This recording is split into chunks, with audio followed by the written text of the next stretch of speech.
حضرت برا بن عازب رضی اللہ عنہ روایت فرماتے ہیں کہ ایک دن ہم رسول اللہ صلی اللہ علیہ وسلم کے ساتھ ایک انصاری کے جنازہ میں قبرستان گئے۔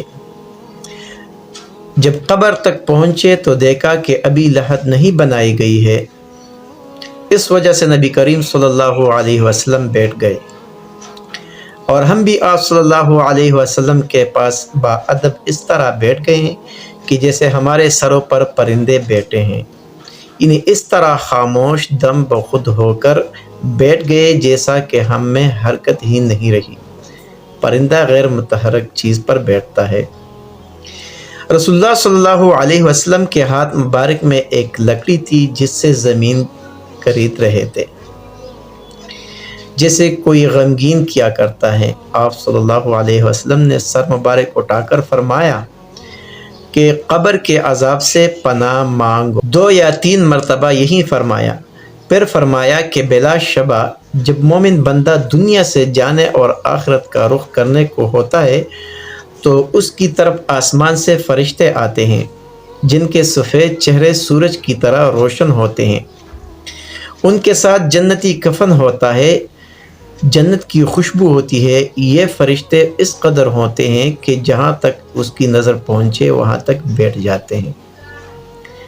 پھر حضرت ملک الموت علیہ السلام تشریف لاتے ہیں، حتیٰ کہ اس کے سر کے پاس بیٹھ جاتے ہیں اور فرماتے ہیں کہ اے پاکیزہ روح، اللہ کی مغفرت اور اس کی رضامندی کی طرف نکل کر چل۔